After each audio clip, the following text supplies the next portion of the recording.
मित्रांनो, सायकोलॉजी सांगते की कोणत्याही नात्याची सुरुवात ही 3 मॅजिकल वर्ड्स म्हणजे फक्त आय लव्ह यू बोलून होत नाही.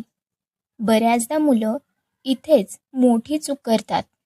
मनात भावना निर्माण झाल्या की लगेच जाऊन प्रपोज करतात आणि समोरून नकार मिळाला की खचून जातात किंवा चिडतात. पण भावा, प्रपोज करणं ही एक कला आहे, एक सायकोलॉजिकल प्रोसेस आहे. आज आपण एका छोट्या कथेच्या माध्यमातून पाहणार आहोत की एखाद्या मुलीला प्रपोज करण्याची सर्वात योग्य आणि मॅच्युअर पद्धत कोणती आहे, जेणेकरून तिचा होकार मिळवण्याची शक्यता तर वाढेलच, पण तुमचा स्वाभिमानही जपला जाईल. घाई गडबड नाही, आधी कम्फर्ट झोन तयार करा. कथेतला आपला नायक राहुल एका मुलीच्या प्रेमात पडतो, पण तो लगेच जाऊन तिला प्रपोज करत नाही. सायकोलॉजीचा पहिला नियम आहे, आधी समोरच्या व्यक्तीला तुमच्यासोबत कम्फर्टेबल वाटू द्या. राहुलने आधी तिच्याशी एक चांगला मित्र म्हणून संवाद साधला, तिच्या आवडीनिवडी समजून घेतल्या, तिच्या विचारांचा आदर केला.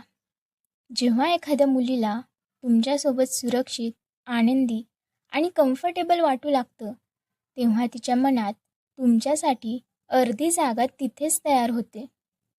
प्रपोज करण्यापूर्वी हा पाया मजबूत असणं खूप गरजेचं आहे. सरप्राईज नाही, तर संकेत द्या. कधीही अचानक, लोकांच्या गर्दीत किंवा गुडघ्यावर बसून थेट प्रपोज करणं टाळा, कारण यामुळे समोरच्या व्यक्तीवर मानसिक दडपण येतं. राहुलने काय केलं? त्याने बोलता बोलता तिला काही हलके संकेत दिले, जसं की तुझ्याशी बोलून माझा दिवस खूप चांगला जातो, किंवा तुझ्यासारखी समजूतदार मुलगी आयुष्यात असणं खूप भाग्याचं आहे.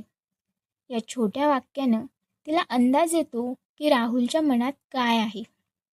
सायकोलॉजीनुसार प्रपोज करण्यापूर्वी समोरच्या व्यक्तीला मानसिकदृष्ट्या तयार करणं खूप महत्त्वाचं असतं. शब्दांची जादू आणि फ्रीडम ऑफ चॉईस. जेव्हा राहुलने शेवटी प्रपोज करायचे ठरवलं, तेव्हा त्याने जागा शांत निवडली, जिथे ते दोघेच होते. त्याने तिला कोणतंही महागडं गिफ्ट दिलं नाही, तर फक्त मनापासूनचे शब्द वापरले. तो म्हणाला, मला तुझ्यासोबत वेळ घालवायला खूप आवडतं. तुझ्या विचारांनी माझ्या आयुष्यात एक सकारात्मक बदल घडवला आहे. मला भविष्यातही तुझी अशीच साथ हवी आहे, पण यावर कोणताही निर्णय घेण्याची तुला पूर्ण मोकळीक आहे. तू तुझा वेळ घे. मला तुझा प्रत्येक निर्णय मान्य असेल. Motivational life advice. भावा, राहुलच्या प्रपोजमध्ये 2 गोष्टी होत्या. पहिली म्हणजे प्रेम आणि दुसरी म्हणजे आदर. जेव्हा तुम्ही एखाद्याला प्रपोज करताना तिच्या स्वातंत्र्याचा आणि तिच्या निर्णयाचा आदर करता, तेव्हा तुमची मॅच्युरिटी दिसून येते. जर समोरून नकार आला तरीही खचून जाऊ नका, कारण प्रेम कधीही जबरदस्तीने मिळवता येत नाही. स्वतःवर काम करा, स्वतःच्या करिअरवर फोकस करा, स्वतःचा स्वाभिमान इतका वाढवा की तुमची लायकी पाहून समोरच्याला वाटलं पाहिजे की आपण काय गमावलं. तुम्ही कधी कोणाला प्रपोज केला आहे का? किंवा तुम्हाला प्रपोज करायला भीती वाटते का? मला कमेंट बॉक्समध्ये नक्की सांगा. कथा आवडली असल्यास लाईक करा, शेअर करा आणि आपल्या रेणुका क्रिएशन चॅनलला सबस्क्राईब करायला विसरू नका.